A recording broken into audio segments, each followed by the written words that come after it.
que viva Cristo, que viva Cristo, que viva Cristo, que viva el Rey, que viva Cristo, que viva Cristo, que viva Cristo, que viva el Rey. Nos vamos a poner en las manos del Señor con mucha humildad. Le vamos a pedir a Él que nos regale el discernimiento que necesitamos todos en la iglesia para asumir los compromisos que tiene nuestra iglesia en este cambio de pontífice. Vamos a hacerlo con mucha fe, con mucha esperanza, con mucha alegría.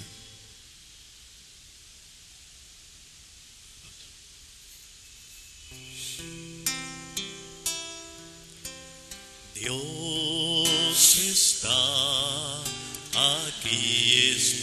aquí, tan cierto como el aire que respiro, tan cierto como la mañana se levanta,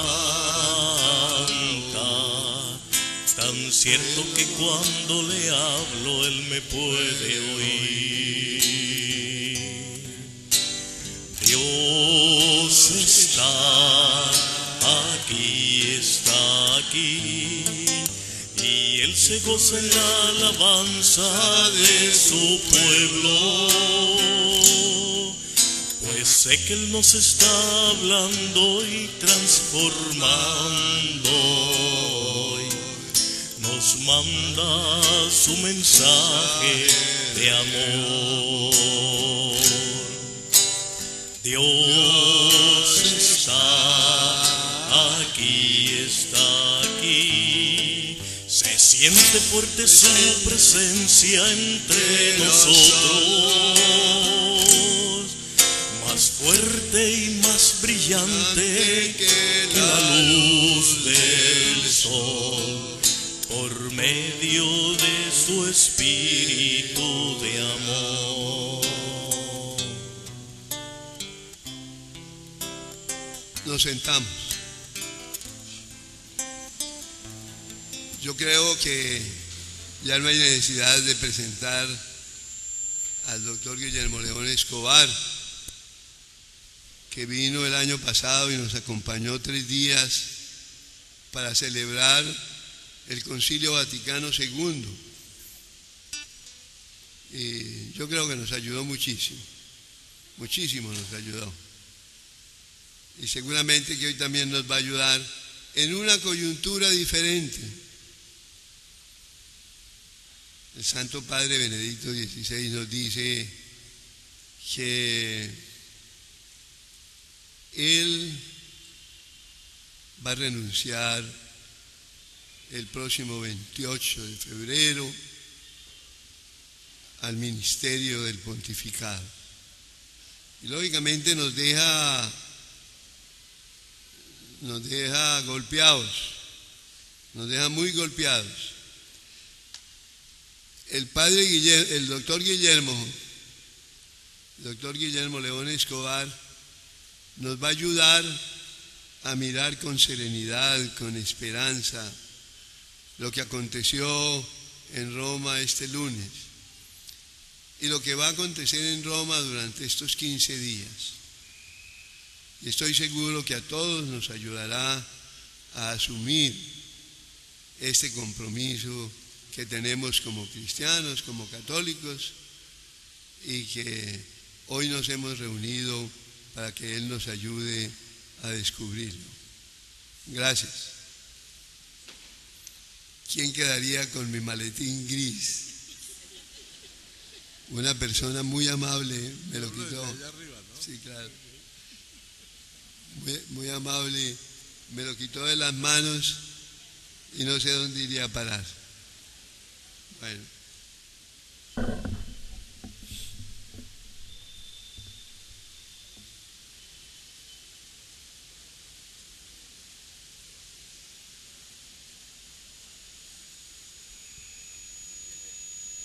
¿Aló? ¿Sí?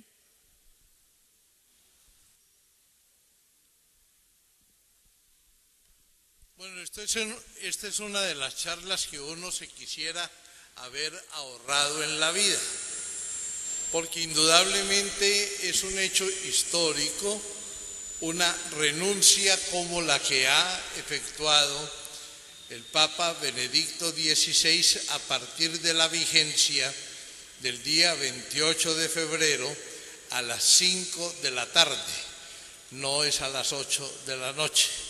Es a las 5 de la tarde.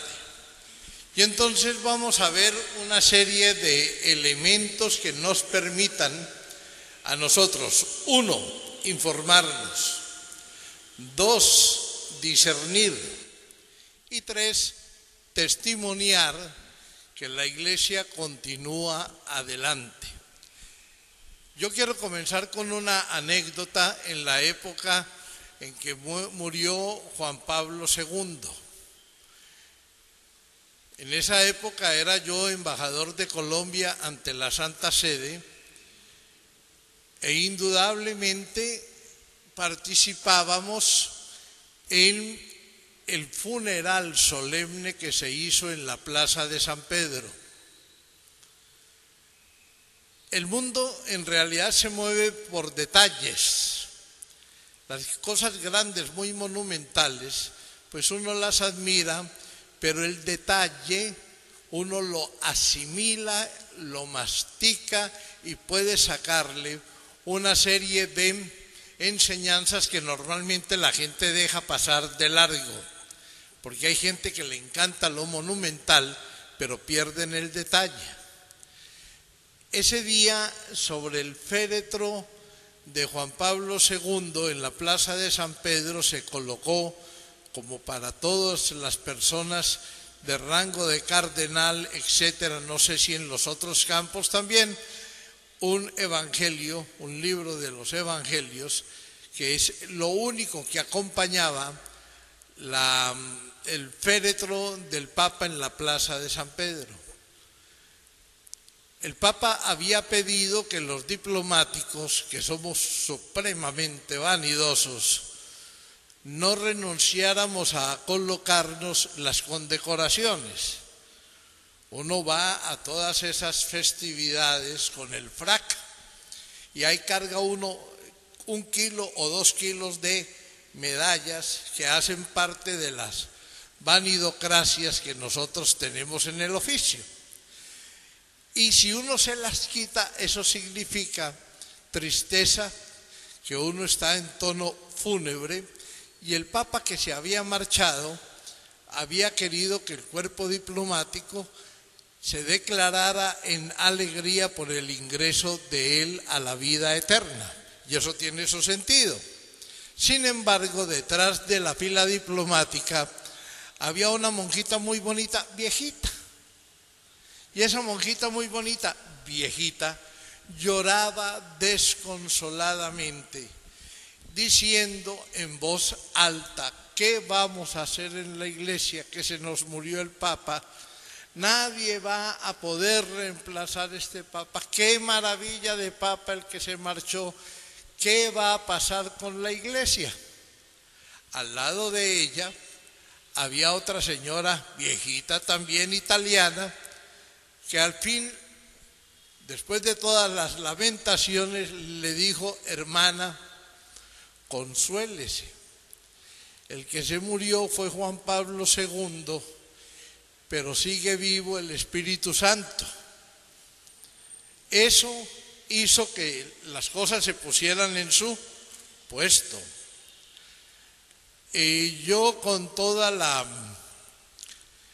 el sentimiento de lo que significa la anunciada renuncia del Papa, le quiero salir al paso a la gente que se ubica de nuevo con qué va a pasar con la iglesia.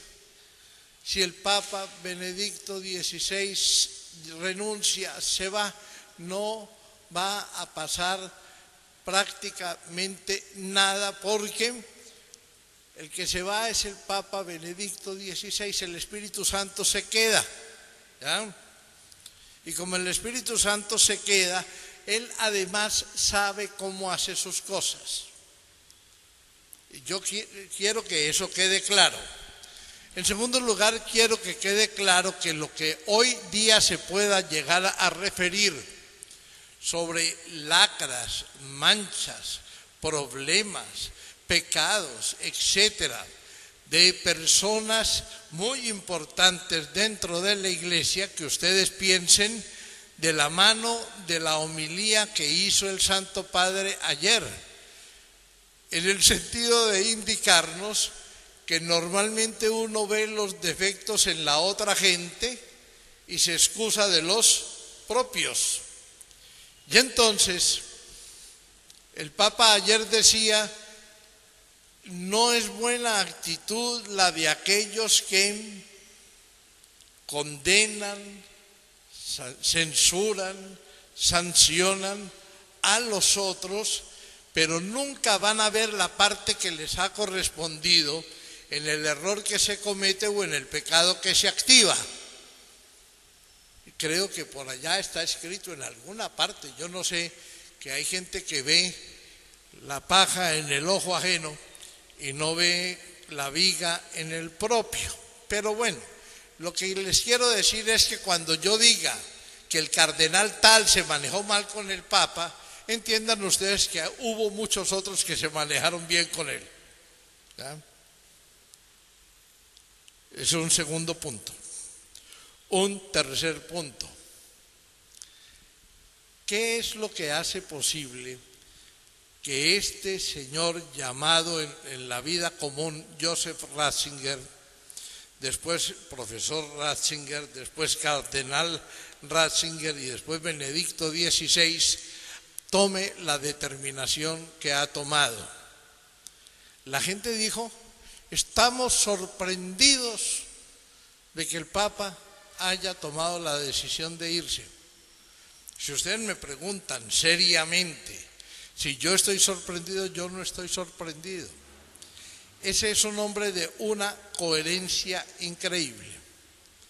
Y hoy, temprano en la mañana, según la distancia de las horas, dio una conferencia bellísima, pero no la leyó. Dijo una cosa muy interesante: después de haber tomado la previsión de la decisión de irme, dio a entender: ya no tengo quien me escriba, de manera que yo voy a improvisar lo que voy a decir, que le había pedido lo dijera el cardenal de Roma, porque se reunió con todos los obispos de la arquidiócesis de Roma, con los obispos auxiliares, con religiosos, religiosas, sacerdotes. Estaba llena el aula Paulo VI. ¿Qué le pidió el cardenal? El cardenal le dijo: Santidad, ¿usted por qué no nos hace un regalo y nos cuenta cuál fue su vivencia, su experiencia en el Concilio Vaticano II? Y él, improvisando, pues lo hizo mejor que cuando leía, porque indudablemente estas son personas que saben contar las cosas. Y contaba, como dicen, de corazón, improvisaba, y le hacía justicia a una serie de personas donde cada quien, si bien tuvo equivocaciones, colocaba el granito de arena, como acostumbra la gente a decir, y lo colocaba de buena voluntad. Porque hay gente que colabora mucho para lucirse y desbarata con la vanidad la eficiencia poca o mucha que haya tenido en la participación en la obra de Dios. Una de las cosas que anotaba el Papa es la vanidad que nos corroe a todos y que hace imposible tejer o hacer un tejido en donde la obra de Dios triunfe. Bien, él cuenta todo eso y dio a entender, para los que participaron en aquel seminario que hicimos acerca del concilio, como diciendo él: con esta charla cierro mi vivencia del concilio.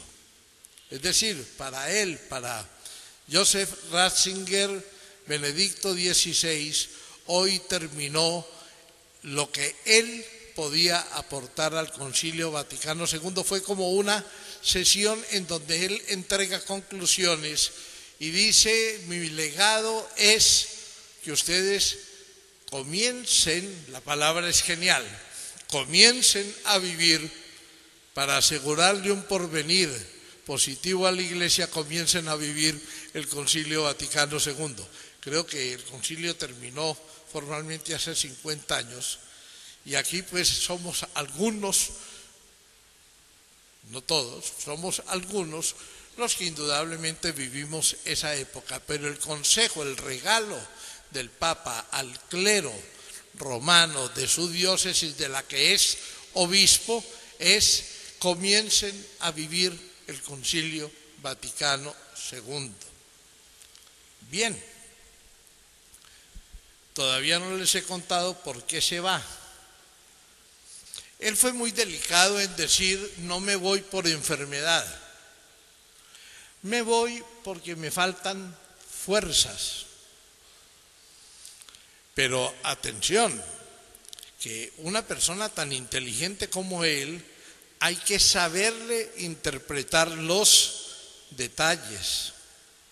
Hay que saberle interpretar los detalles, y en esos detalles hay unas peleas que la gente afuera cree que perdió él, batallas que perdió él, pero que vamos a ver, y son batallas que él ha ganado, y necesita todavía gente nueva que se ponga de su lado para vencer definitivamente algunos males. No voy a leer unas cosas que traje ahí, sino que voy a acudir a la memoria de ustedes. Año 2005. Via Crucis en el Coliseo Romano. El Papa Juan Pablo II ya no puede ir al Via Crucis y le encarga a su gran amigo, con el que redactaban encíclicas a 4 manos, por ejemplo esa de Veritatis Splendor, el esplendor de la verdad, la otra, la de Fe y Razón,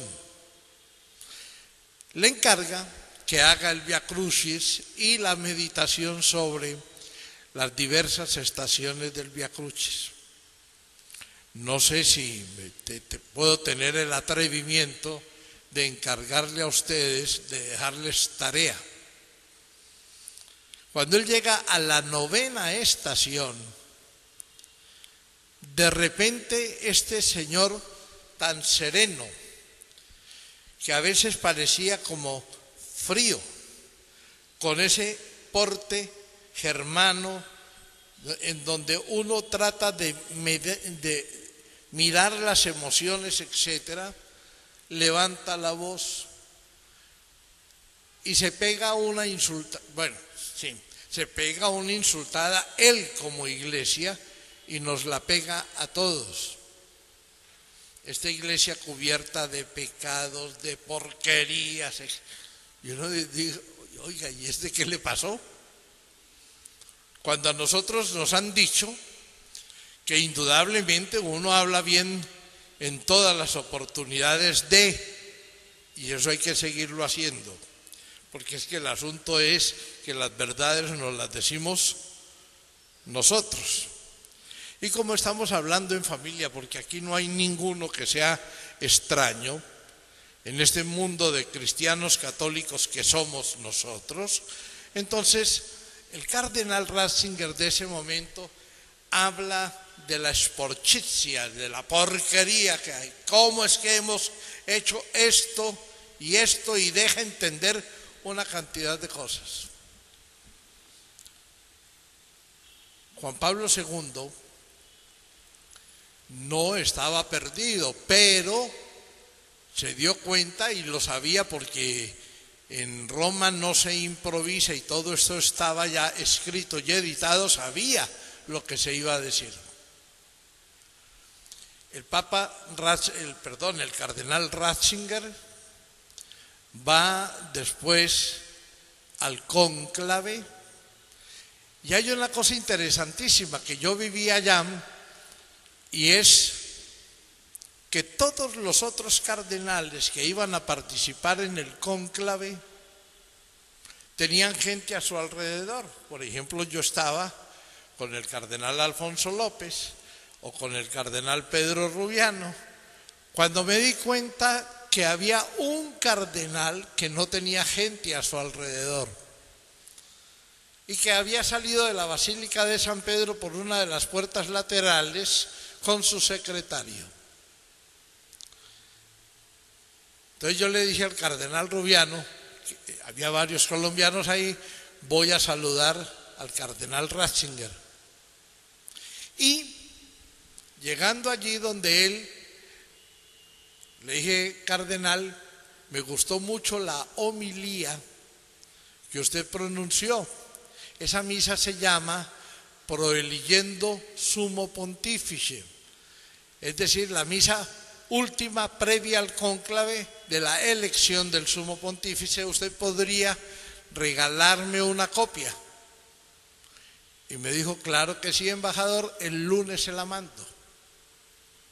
Y no me la mandó. No me la mandó porque resulta que el lunes ya no existía el cardenal Ratzinger. Existía otro señor que se llamaba Benedicto XVI. Y entonces, cuando fue el cuerpo diplomático a saludarlo y a felicitarlo por la elección, yo le dije: santidad, me quedó mal, no me mandó la homilía. Me dijo: eso fue el cardenal Ratzinger.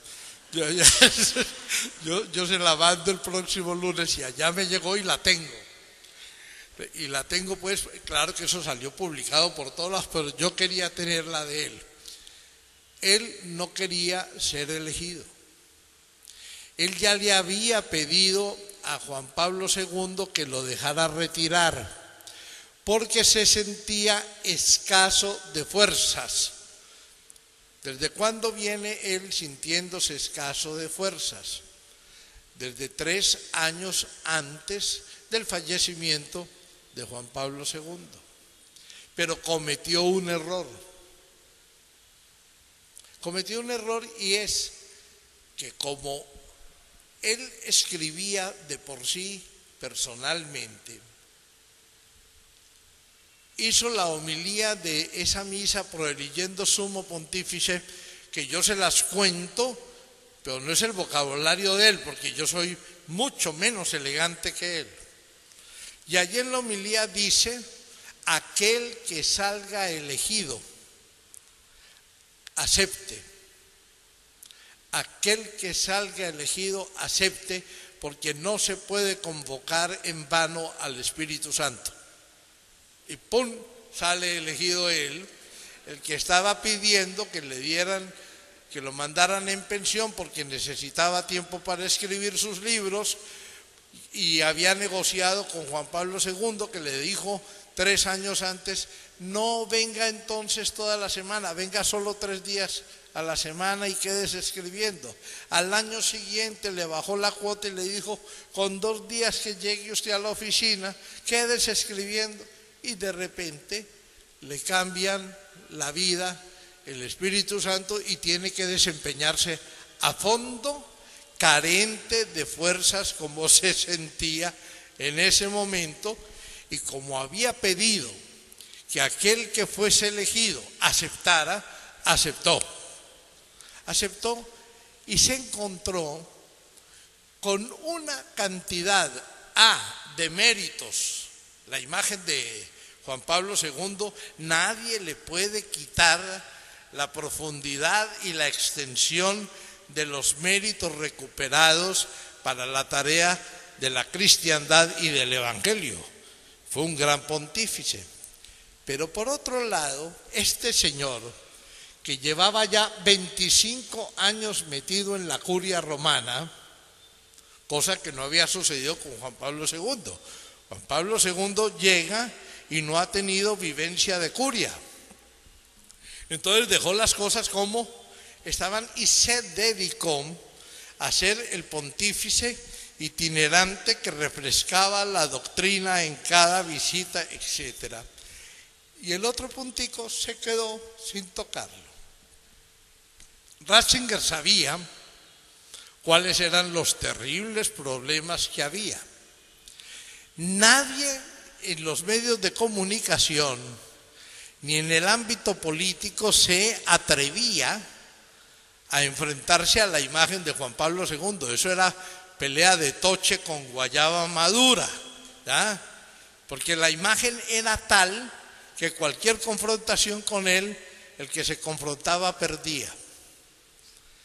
Pero este señor, cardenal Ratzinger, traía dos cosas. Una, conocía la curia romana. Conocía la curia romana y sabía con quién contaba allá adentro y con quién no contaba allá adentro. Los que tienen experiencia de vida empresarial o de vida comunitaria saben, por ejemplo, que a veces eligen un superior o una superiora, y aquellos que en un momento determinado aspiraban a ser superior o superiora, que se defienda solo, después nos vemos. No sé, claro que no pasa entre ustedes. Entre ustedes eso no sucede. Ustedes acuden a porfía a apoyar a la persona que fue nominada para que haga bien las cosas. Ya. ¿Será verdad tanta belleza? No sé. Entonces él se encuentra con una curia romana en buena parte hostil, que como Juan Pablo II era itinerante, ellos gobernaban, algunos de ellos a su antojo allá adentro. Y este señor tiene un problema, Ratzinger tiene un problema. Pertenece a una cultura en donde cuando a usted le dan la responsabilidad se cumple. Y empezó a llamar a uno por uno a tomarles cuenta. No necesitaba que le contaran, porque él vivió con ellos 25 años, de manera que los conocía. Y encontró gente supremamente santa, como también encontró gente que en el camino de la santidad han encontrado grandísimas dificultades. Léanlo como quieran, yo lo digo así. Bien, tenía ese enemigo adentro, pero traía una carga desde el concilio, una carga atrás, un bulto muy pesado. Termina el concilio. Y en la parte norte de Europa hay una persona que, habiendo ido al concilio como un muchacho joven teólogo, acompañando al cardenal de Colonia, el cardenal Frings, comienza a tener una fama increíble.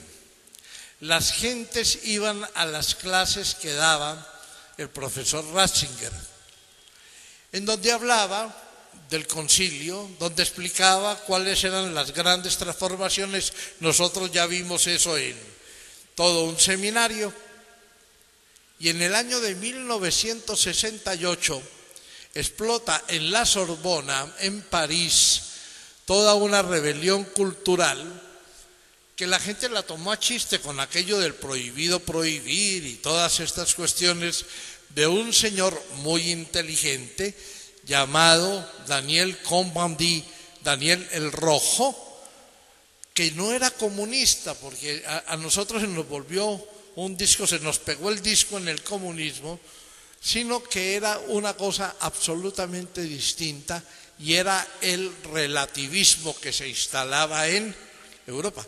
Cojan ustedes cualquier escrito del señor Ratzinger, del obispo Ratzinger, del cardenal Ratzinger y del Papa Benedicto XVI, y su enemigo se llama el relativismo. Su enemigo se llama el relativismo. Nosotros tuvimos un poeta que era León de Greiff, que afirmaba, ya desde la época de él, todo no vale nada y el resto vale menos. Y el relativismo trae consigo un elemento básico: la culpa no existe. ¿Se acuerdan ustedes que hay un lema que decía: el temor de Dios es el principio de la sabiduría? ¿Ya? Eso tenía que desaparecer. Si existe la culpa, si existe el pecado, el relativismo afirma: el ser humano no puede ser feliz. Y es una vieja filosofía que había tratado siempre de vencer. Hay una que: cuida tu día. ¿Se han visto que la gente dice a vivir que son 2 días? Eso es un eslogan de una emisora de fin de semana. A vivir que son 2 días. Esos 2 días todas las licencias están concedidas. El relativismo trae la eliminación del pecado, la eliminación de la culpa, la eliminación de la responsabilidad, la eliminación del hedonismo, la instalación del egoísmo y el asunto aquel de que no tenemos certeza de otra vida, y como no tenemos esa certeza, gocémonos esta ilimitadamente, sin ninguna responsabilidad para con los demás, porque indudablemente los demás, se acuerdan de un señor que se llamaba Sartre, son el infierno. El único que fue capaz, y ahí es donde empezamos a hablar, porque es que hubo gente muy inteligente, pero el único que fue capaz de plantarle cara al relativismo desde la cátedra y en manifestaciones académicas fue el señor Ratzinger. Y eso era pelea abierta. Pelea abierta en donde los contradictores de él, los enemigos de él, decían: este es un gran enemigo. Porque no lo podían vencer simplemente con eslogans, y lo sacan de la Universidad de Bonn y va a la Universidad de Münster. Los estudiantes crean grupos de presión y lo sacan de la Universidad de Münster. Llega a la Universidad de Friburgo y de Tübingen y lo sacan de allá y va a Regensburg a ejercer la vicerrectoría, y es el único momento de solaz, porque entonces ya la gente intelectual empieza a rodearlo y el Papa lo nombra obispo, arzobispo y cardenal de München, de Múnich, y hace ese recorrido rapidísimo, y cuando es elegido el nuevo Papa lo llama a doctrina de la fe. Pero fue el único que se la peleó, y peleándosela se ganó un enemigo enorme. Al día siguiente de la elección salió el primer aviso contra el Papa pedófilo que era Benedicto XVI. Al día siguiente. Eso es como cuando nosotros elegimos a alguien y al día siguiente, después de felicitarlo por la noche, al día siguiente le decimos que es un corrupto. ¿Quién empezó la pelea por limpiar la iglesia del crimen atroz que significa la pedofilia? El Papa Benedicto XVI. El día mismo en que él se instala, él que era el poseedor de las carpetas en donde constaba que un fundador de una orden religiosa tenía en jaque prácticamente la situación moral de la iglesia, y que si bien en esa orden religiosa había gente de real buen desempeño frente al Evangelio, ese señor tenía todos los gravísimos problemas del mundo, y a los 17 días tomó la determinación de suspenderlo a divinis, es decir, de darle la mayor sanción que había en ese momento en el Código de Derecho Canónico, y lo orientó diciéndoselo en una letra chiquita con la que le mandó la nota de la suspensión: prepárese para darle cuenta al Creador de lo que usted ha hecho. Ahí comienza toda una acción. El Papa se da cuenta, Benedicto XVI se da cuenta de que en ese punto de la moral frente a los jóvenes y frente a los niños tiene que trabajar, y compra todo el problema. Los insultos en cada viaje del Papa eran terribles, y él se plantaba, pedía perdón a nombre de los que habían cometido el pecado y a nombre de los que no habían hablado. Porque atención, hay gente que censura al pecador, pero se queda callada con aquellos que le hicieron fácil cometer el pecado, ¿ya? Y recuerden que él hablaba mucho en ese término de los pecados de acción y de los pecados de omisión de quienes callaron. Y uno dice, pero la gente debería haber aplaudido lo que él estaba haciendo. Y cada viaje, por ejemplo, a Irlanda, es vergonzoso ver unos videos, normalmente en la televisión se editan unos videos con los ataques al Papa. En Malta, donde él tiene realmente que reconocer que había obispos, que había sacerdotes, que había religiosos incursos en problemas de alto pecado de orden sexual con los menores de edad.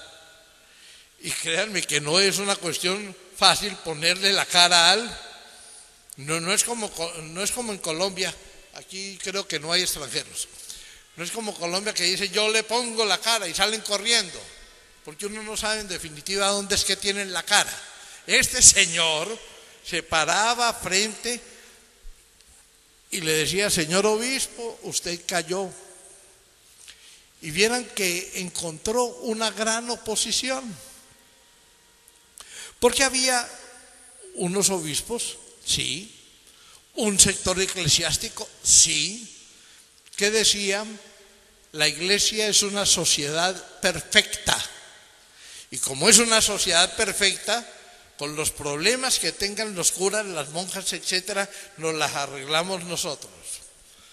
Vieran el problema que tuvo Benedicto XVI para que se aceptara, y le tocó imponerlo, la norma de que la Iglesia desde hace mucho tiempo dejó de ser en lo temporal una sociedad perfecta. Y entonces él proclama, contra el parecer de una serie de cardenales de curia, que la Iglesia se ocupa del pecado y del pecador, y la justicia civil se ocupa del crimen y del criminal, y que indudablemente hay que acompañar a la persona que ha caído, acudir también con el beneficio de la recuperación de esa persona, con la atención espiritual que necesite. Ahí se rompió algo en el interior del Vaticano, porque hubo personas de alto rango en el Vaticano que dijeron: el Papa se equivocó entregando a sus hijos a la justicia civil.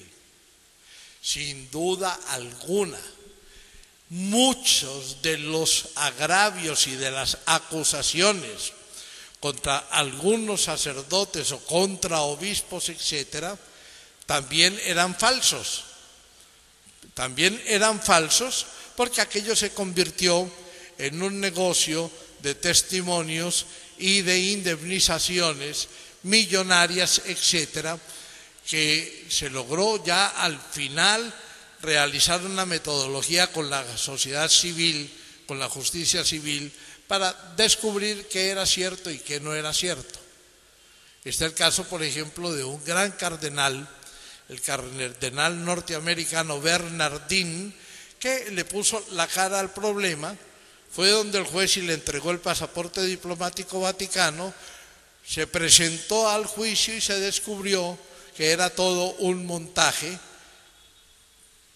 y después fue a Roma a preguntar por qué no lo habían apoyado a él, que se había presentado voluntario. Porque del árbol caído todos hacen leña. Entonces él da esa pelea.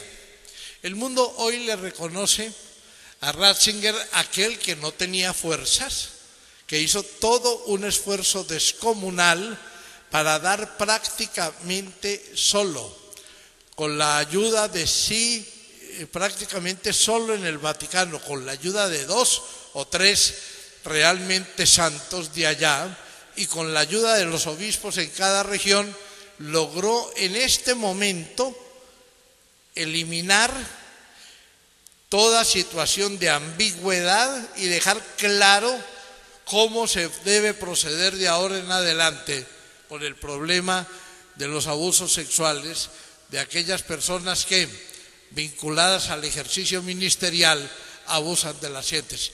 Ese problema está en términos jurídicos resuelto, eso está allanado, pero fue lo que más le costó. Fue lo que más le costó y no le tembló la mano, porque es que hay que ver que hubo cardenal, que hubo arzobispos, que hubo obispos, que hubo sacerdotes, que hubo diáconos retirados de todo ministerio con el dolor que eso traía para él, pero al mismo tiempo con el realismo de que la Iglesia no podía cargar con ese problema, con ese San Benito todo el tiempo. Ese es el primer logro de Ratzinger, porque la gente dice, hoy día algunos medios de comunicación dicen, y ese cliente, ayer hubo un cura pedófilo en tal parte del mundo, Ratzinger no hizo nada. No, hoy día se sabe cómo proceder, pero que hubo en la curia romana gente que no estuvo de acuerdo en ese punto con el Papa Benedicto XVI, los hubo. Creo que ganamos esa pelea con él, pero él la ganó prácticamente solo. Solo porque nosotros nunca nos levantamos a decir lo que debiéramos haber dicho en ese momento. No se trata de ocultar, porque más aún le puso la obligación que el que sepa de un acto de esa clase debe denunciarlo ante la autoridad eclesiástica y ante la autoridad civil. ¿Estamos claros de que vamos 1-0? Bueno, pero no fue fácil el gol. Segundo, la plata. ¿Se acuerdan que por ahí dicen que nadie puede servir a 2 señores, pero el esfuercito lo hacemos? ¿Ya? Y entonces el Papa Benedicto XVI sabe que la pelea contra la corrupción financiera y corrupción monetaria ha imperado desde hace mucho tiempo, pero desde hace mucho tiempo. Que hubo por allá un papa de unos cuantos días, creo que se llamó Juan Pablo I, un hombre también ya muy disminuido desde el momento mismo de su elección, que le metió la mano a una cosa que se llama impropiamente el Banco Vaticano. El Banco Vaticano no existe, es un instituto para las obras religiosas, que es una especie de caja de ahorros. Y de repente el Papa comienza a escuchar la música que ya había escuchado Juan Pablo II y tuvo todo el derecho de no creerla, porque es que cuando a uno le vienen con un chisme, pues uno lo cree o no lo cree, pero este señor, muy alemán en sus cosas, si usted me está hablando de eso, deme la prueba. Ajá. Y le trajeron las pruebas de que algunas secciones, fíjese que digo algunas, no todas, algunas secciones de esa caja de ahorros, por ahí circulaban platas que olían mal. Y eso estaba cada rato en los medios de comunicación. Y eso venía desde muy antiguo, desde muy atrás en la iglesia, pero siempre uno piensa que eso no es cierto. Y este señor dice, pues hay que arreglar el asunto. Ustedes se van a sorprender a lo mejor que el día 27, antes de él irse, ponga la campanita arriba y diga, el problema ya se solucionó del todo. Lo único que falta es nombrar un nuevo presidente del Instituto para las Obras Religiosas. Y hay lo siguiente, yo puedo ser muy amigo suyo, hermana, pero si usted comete un error, pues yo estaré a su lado para decirle cometió un error y en qué le puedo ayudar. Pues este señor pontífice se le mete a ese segundo terrible problema de la plata. Porque la Comunidad Europea le había quitado al Banco Vaticano, cuya moneda es el euro, le había quitado el certificado de solvencia ética para sus depósitos. Le quitó el uso de las tarjetas de crédito. Ustedes se imaginan la vergüenza de un señor de estos dirigiendo la iglesia, que le comuniquen de la banca europea que en el Vaticano no valen las tarjetas de crédito y que tienen duda sobre el depósito que un padre o un obispo tiene por allá de 40 millones de euros. Este señor le pone el tate quieto al asunto, tanto que hasta su mejor amigo en el tema de la economía es destituido por la junta directiva del Banco Vaticano, es destituido. Él no puede decir, no, si ha fallado, falló, seguimos siendo amigos los dos, ¿no? Seguirá siendo amigo, pero esa clase de errores no se acepta. De ahí vienen, de todo eso, viene el problemita ese de Gabriel, el mayordomo del Papa, que se robó, que sacó, que extrajo del escritorio del Papa una serie de documentos.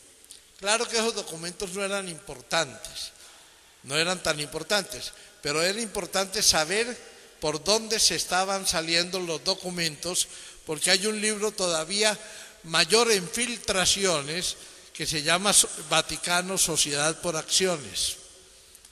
Entonces, con ese escándalo afuera y con todo el mundo hablando de crisis económica y las gentes cuidando el centavo y sobre todo los corruptos del mundo privado de la banca que saben dónde hay corrupción, mirando la paja en el ojo ajeno y no la viga en el propio, porque es ahí donde hay corrupción de la grande, y que traía una historia vieja de un arzobispo, Marcinkus, etcétera, de ciertas acciones de vinculación con el mundo del mal capital, del mal manejo del capital. Este Papa le pone,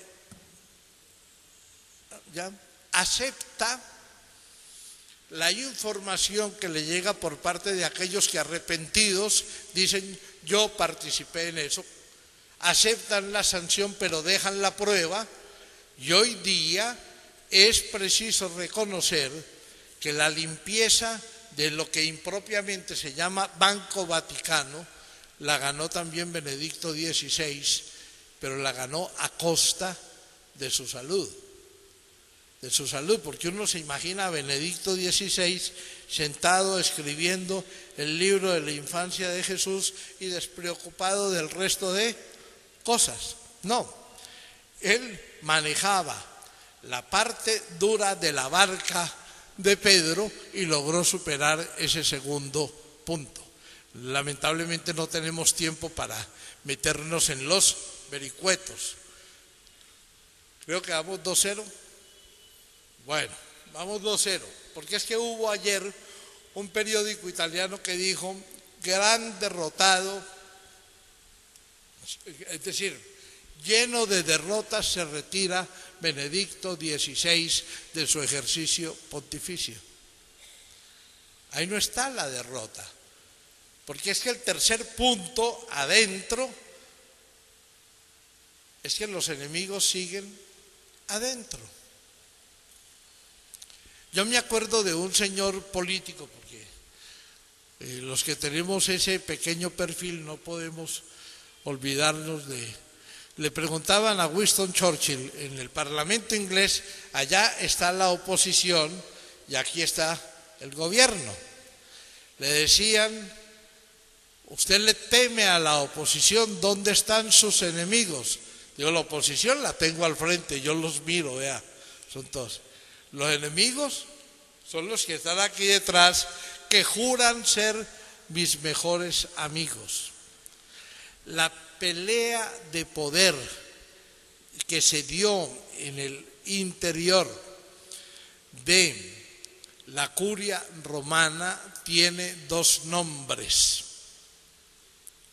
Uno fue el cardenal Sodano. Yo, como embajador, tuve al cardenal Sodano como secretario de Estado, un hombre de una inteligencia descomunal, pero uno no alcanza a ver el sacerdote. El sacerdote, el éxito, ¿ya?, el poder, el exitismo, uno no ve el sacerdote. Enfrentado ante aquella persona que el Papa ha colocado para manejar la Secretaría de Estado, el cardenal Bertone. Pero el cardenal Bertone, un hombre de una bellísima formación filosófica, literaria, etcétera, pero sin el juego del otro. El otro era uno de esos que sabe manejar y sin embargo tiene que enfrentarse a esa otra facción, pero lo hace con lo que tiene.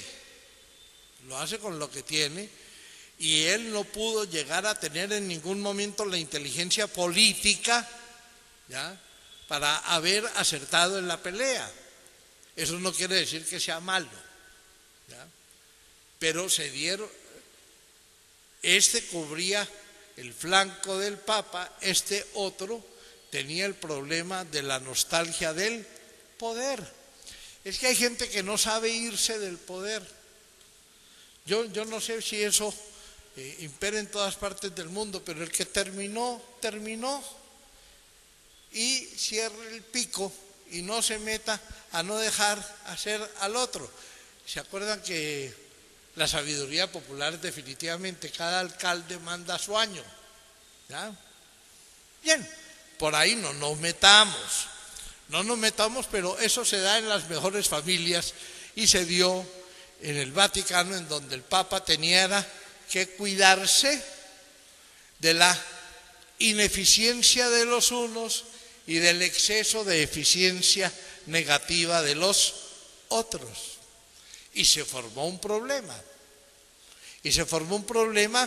Que solamente, todavía no lo debiera decir, que solamente se soluciona con la ida del Papa. Pero si se me olvida al final, ustedes me acuerdan que lo dejé aquí, porque quiero acordarme de eso para cerrar.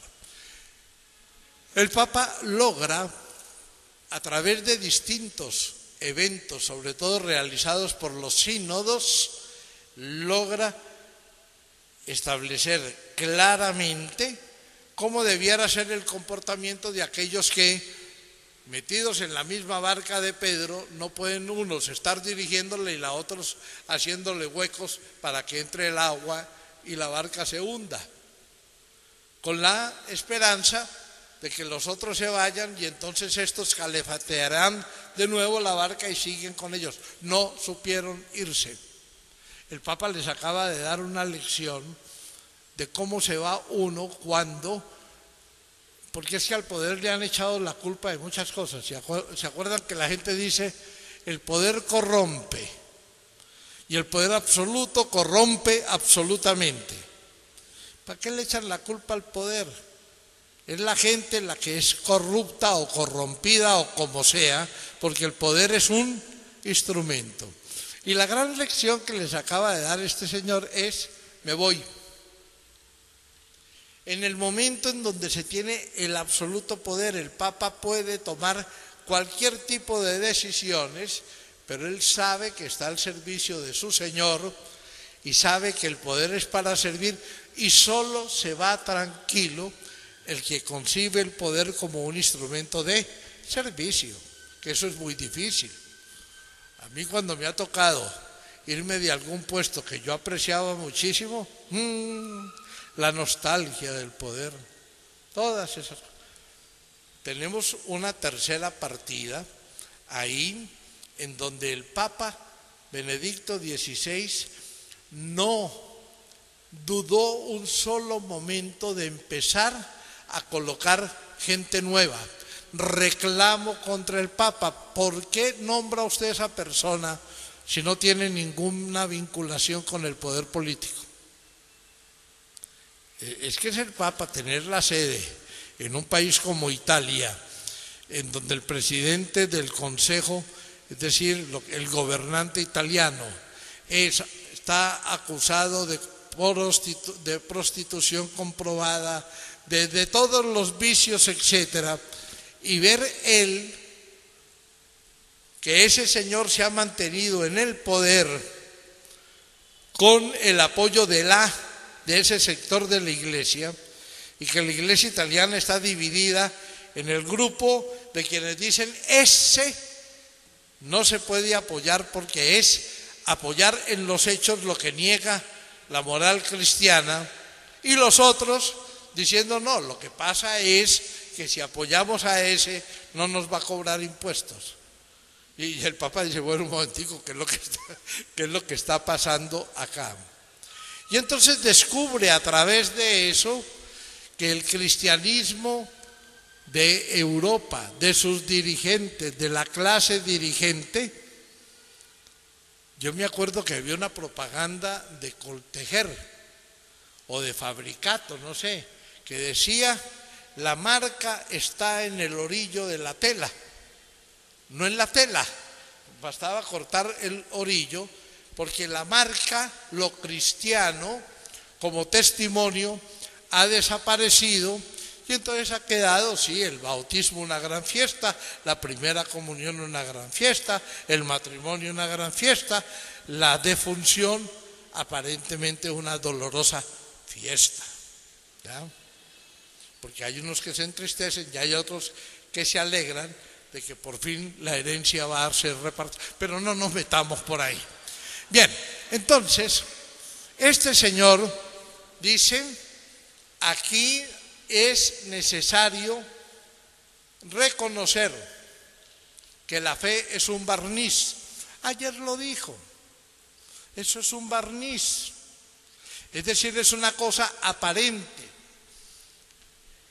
Y él se prepara y llama a la celebración de los 50 años de lo que él considera la obra maestra de la Iglesia, Concilio Vaticano II, a la celebración de lo que la gente no ha leído y no conoce, que es el catecismo de la Iglesia Católica. Y entonces dice: aquí el asunto es crear también razones para la paz, porque hay gentes que quieren la paz sin cambiar internamente y sin cambiar en absoluto nada sus costumbres. Y entonces él se preparó para que este año, creo que vamos a celebrar los 50 años de Pacem in Terris, de ese papa, ¿cómo era que llamaba? Juan XXIII, ¿ah? Muy bien. Y crea un momento que él lo pensó pastoral, pero que tiene el peligro de volverse intelectual, de la nueva evangelización. Ajá. Y entonces está todo preparado para que el Papa que venga ya con fuerza nueva diga, esta cosa funciona. Esta cosa funciona y tiene que ir adelante. Tercer gol, pero un gol que le ha costado a él la extinción prácticamente de su fuerza. Carambas. Y entonces el partido no se ha cerrado. Viene un cuarto gran desafío. Y ese cuarto gran desafío es cuando él afirma, yo me acuerdo que él llegó al Pontificio Consejo de los Laicos y nos preguntó cómo están, y todos nosotros, bien, santidad. Ya, porque uno contesta igualito. Ya, ¿y qué han hecho? Nada, santidad. En eso nosotros tenemos razón. Normalmente decimos nada especial, ¿ya? Cuando todo lo que nosotros hacemos debiera ser supremamente especial. Entonces dijo, yo tengo una tarea para ustedes. ¿Cuál tarea, santidad? Averígüenme una cosa. ¿Qué, primero, hay puesto para Dios en la sociedad moderna? Ah, claro, santidad, que no. Piénselo y me dicen cuál es el puesto. Ayer en el discurso de despedida, cuando hace el discurso de la ceniza, él lo que se pregunta es, ¿juega Dios en este mundo o no juega? ¿O lo tenemos en la banca? Como estamos hablando casi de fútbol, vamos 3-0, uno puede tener el mejor jugador en la banca. ¿Hay lugar para Dios en esta sociedad? Y con una pregunta adicional, ustedes los laicos, ¿qué es lo que hacen? ¿Ah? Claro que él es más decente que yo al preguntar. Porque la pregunta es, ¿ustedes hacen tareas de apoyo simplemente? El mandato de la evangelización vale también para los laicos. En eso no hay que pedir permiso. Hay que estar de acuerdo con el obispo, sí. Hay que estar vinculados al plan pastoral, sí. Pero no, es que como el obispo no me ha mandado a hacer absolutamente nada, pues yo no hago nada. ¿Cómo es que decían gente de misa yoya? Bueno, esa pelea el Papa la gana. La gana, pero queda tocado. ¿A ustedes no les ha pasado? Claro que a ustedes sí les ha pasado que trabajan todo el día y no necesitan pastillas para dormir porque llega uno fundido. ¿Ya? Hay gente, bueno, es decir, el día que uno empieza a tomar pastillas para dormir es porque no, bueno. En eso no quiero interpretar porque caigo en injusticia. Bien, el Papa gana ese punto 4-0 y tiene un problema. Las fuerzas realmente le fallan. Ustedes saben que él, siendo cardenal, le instalaron un marcapasos. A mí me tocó ir donde Jesús Campos, un antiguo amigo mío que estudió conmigo en primaria, que un día llegó y me dijo, Guillermo León, me pusieron un marcapasos. Y le dije, ¿y esa cuestión qué es? Y es que el corazón, ustedes saben más que yo de eso, él le va marcando los tiempos al corazón como hace un director de orquesta, el 2x4, el 3x4, etc. Y hace unos 4 o 5 meses llegó Jesús Campos y me dijo, tengo que ir a que me cambien la pila. ¿Ya? Y desde que le cambiaron la pila a Jesús Campos, vive fatigado, se ahoga, no puede caminar rápidamente porque ya el cuerpo no le aguanta. Entonces dije, aquí está lo del Papa. Claro, al Papa le cambiaron la pila hace 3 meses. Y desde entonces viene en una fatiga progresiva. Y es cuando él dice, yo me doy cuenta que no voy a poder aguantar. Entonces yo llamé a Jesús Campos hace un par de días a la casa y le dije, venga y me cuenta cómo es el asunto. Y el cuadro es prácticamente el mismo.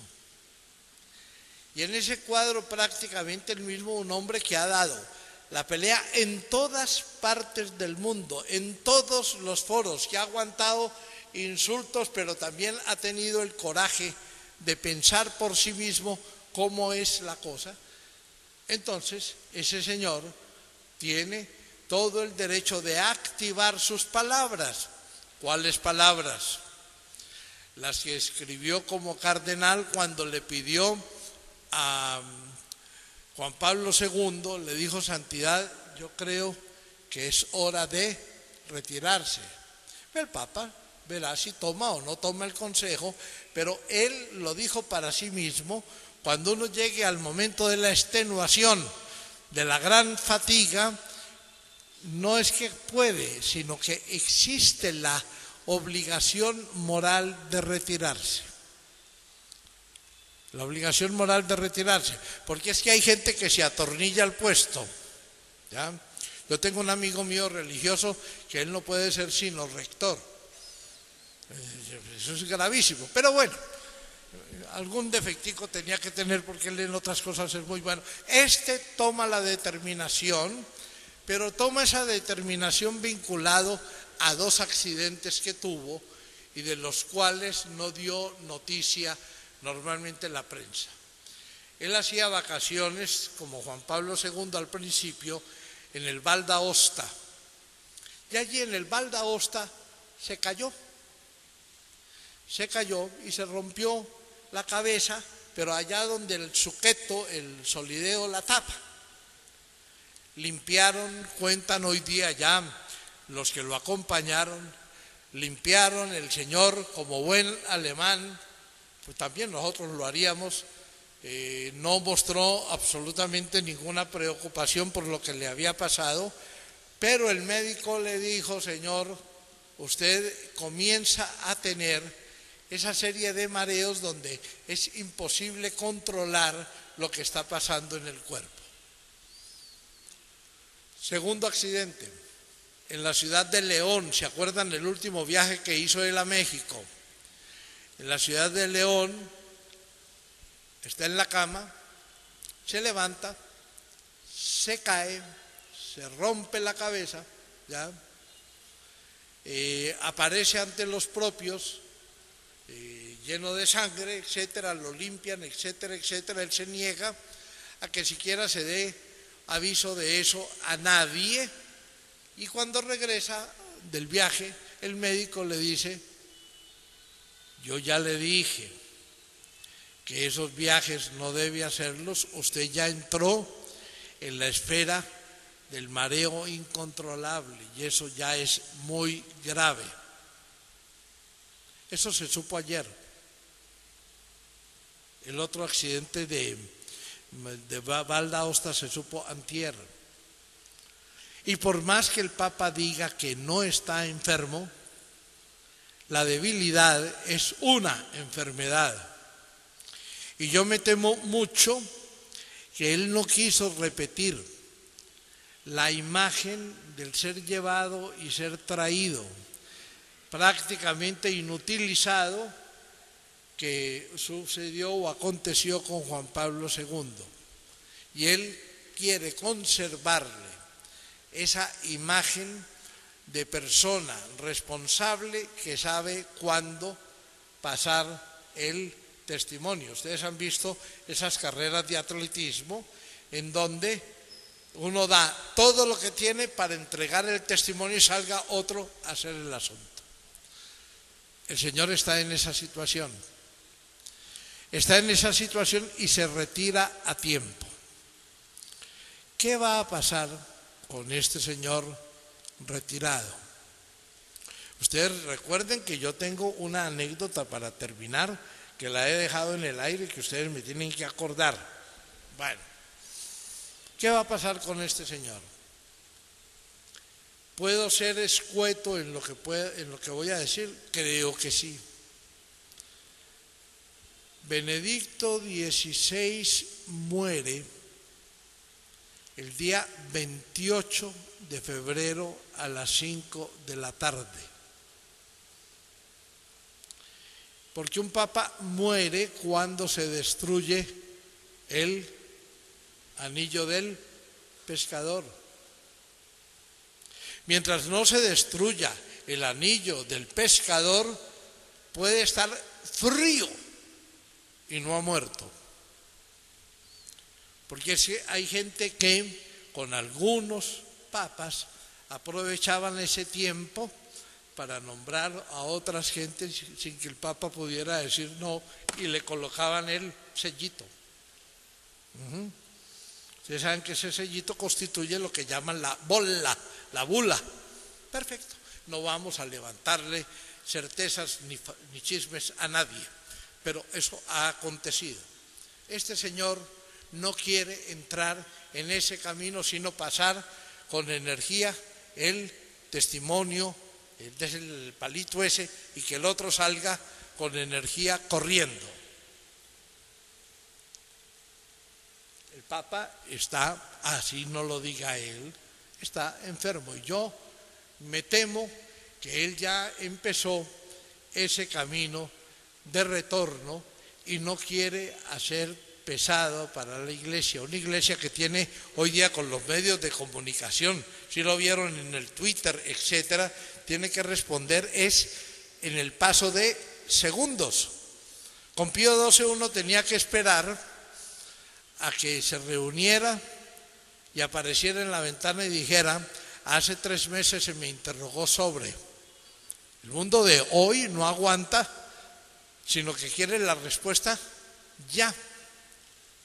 Y entonces, no sé si ustedes siguieron con curiosidad lo del Twitter del Papa.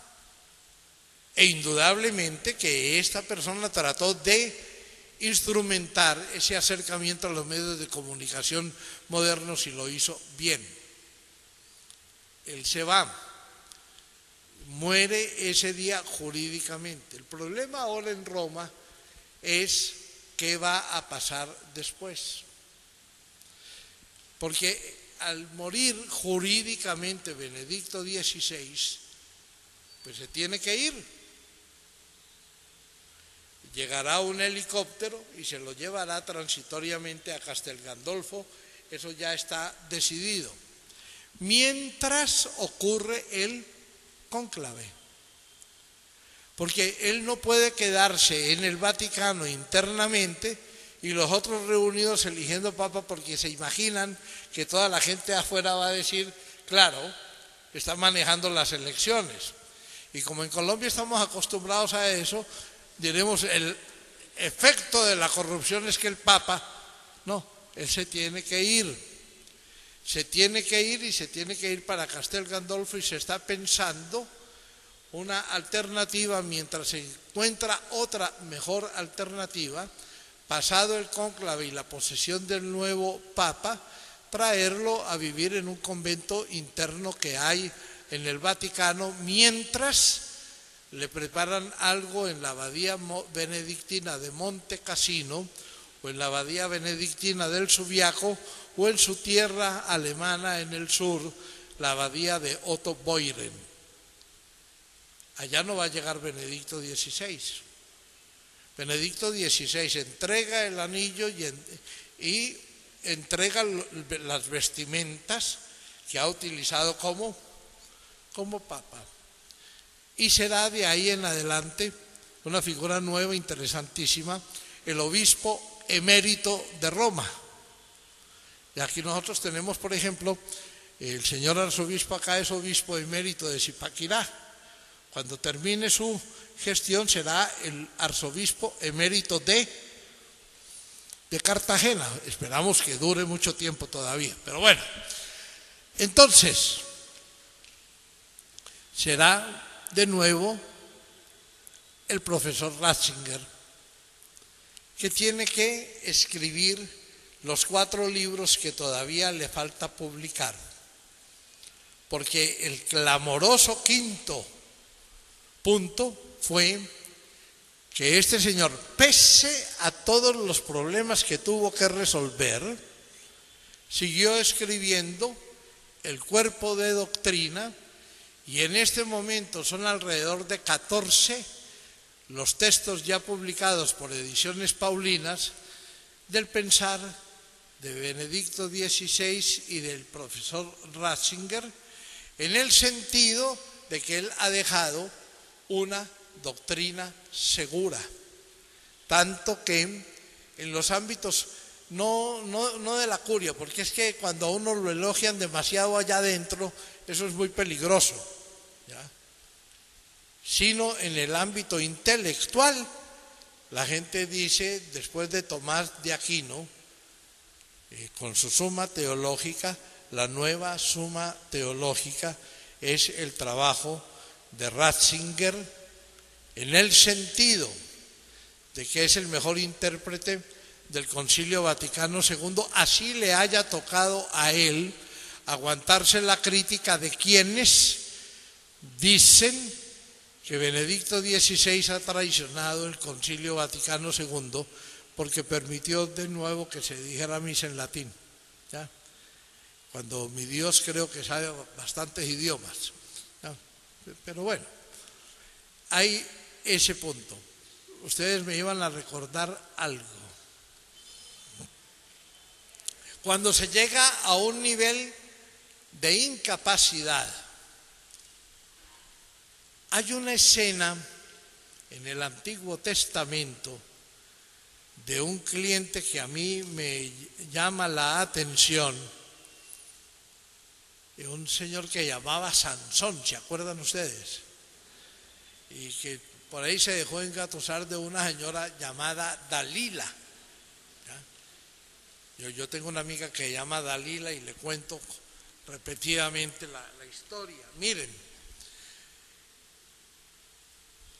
que perdió el pelo y que perdió la fuerza, pero después le sacaron los ojos, pero sacados los ojos le volvió a crecer el pelo y recuperó la fuerza.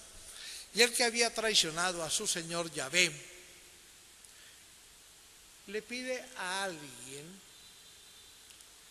lléveme donde están las columnas del templo de los filisteos. Claro que lo que voy a decir es una vulgaridad de interpretación, pero esa imagen no me ha dejado dormir a mí en los últimos 2 días. La historia cuenta que Sansón se aferra a las 2 columnas, hace la fuerza, las tumba diciendo: muera Sansón y todos los filisteos. Sé que es atrevida la interpretación. El Papa ha encontrado en la curia romana 2 escollos muy grandes de nivel cardenalicio, enfrentados de una manera tal que allí no hay ninguna posibilidad que se vaya el Papa, porque yéndose el Papa se tienen que ir ellos 2. Y esas son las 2 columnas de un templo que cae, un sacrificio absoluto de un Papa que necesita el sacrificio para abrirle nuevas fronteras y nuevos caminos a la Iglesia. Atención, Benedicto XVI es un hombre que además sabe escribir la historia. Dentro de 50, 100 años se hablará de un Papa que supo irse, porque de ahora en adelante es muy posible que los sucesores, en el momento en que sientan esa debilidad creciente, sepan irse para que las generaciones de refresco de orden pastoral y testimonial asuman la tarea de dirigir la Iglesia. Estamos frente a un cambio histórico. Hasta ahora nos contaban el cuento que hace 600 años hubo un Papa Celestino, el Papa Celestino V, que renunció. Pero el Papa que lo siguió, Bonifacio VIII, le vivía preguntando a todo el mundo, oiga, ¿y qué piensa Celestino? Por eso es que el Papa no puede quedarse viviendo tan cerquita del nuevo Papa, sino que tiene que irse. Y le están buscando, y él está buscando dónde irse, porque venían y le decían al Papa Bonifacio, no, el tipo, claro que ellos no hablaban así, el tipo no le gustó la determinación que usted tomó. ¿Cómo que no? Si el que manda aquí soy yo, él ya tuvo su... ¿Y qué opina de la...? No, el tipo no está como muy contento. Entonces, como el Papa viejo que se había ido pensaba distinto y lo manifestaba ante la pequeña comunidad que estaba alrededor del castillo del Fumone, pues alguien hizo el favor de que ese Papa no pensara más y no hablara más. Y lo convirtieron en un mártir. Hoy día es San Celestino V, porque lo mandaron anticipadamente a la eternidad. ¿Ya?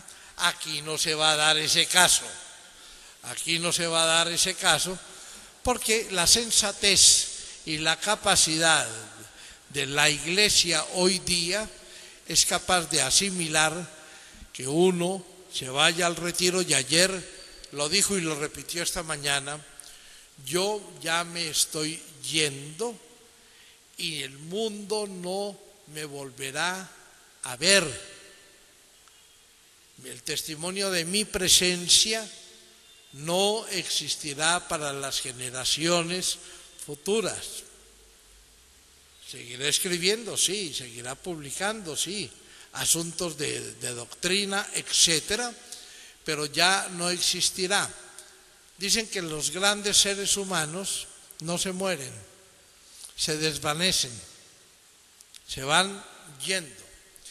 Y eso es lo que va a hacer Benedicto XVI, quien se llamará desde entonces, el 28, el obispo emérito de Roma. El obispo emérito de Roma, y tendremos un excelente pontificado de 8 años que la gente pensó y los enemigos pensaron era un pontificado de transición. No, de transición no. ¿Ustedes se acuerdan? Con esto se llega al punto final. ¿Ustedes se acuerdan que en los trenes viejos había un señor que para mí era milagroso? Y era el señor que llamaban el guardavías. Pues cuando venía el tren allá, él movía una palanquita aquí, y el tren, en lugar de seguir derecho, daba la vuelta y tomaba otra dirección. Eso se llama una bifurcación. El Papa ha cambiado el sentido de las agujas, la bifurcación está preparada y la Iglesia ya no será después lo que era antes, porque el Papa le recuperó, y fue lo que dijo esta mañana como herencia, a los sacerdotes y a la gente de Roma, le recuperó en el cambio de vías la vigencia al Concilio Vaticano II, que si quieren les digo, termina hoy.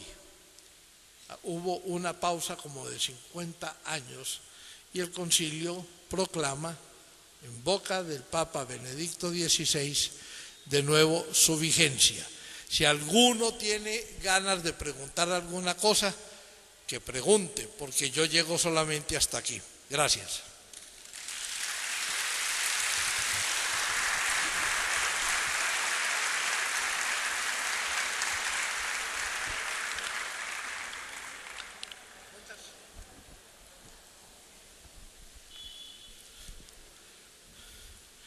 ¿Llegamos hasta ahí o hay preguntas?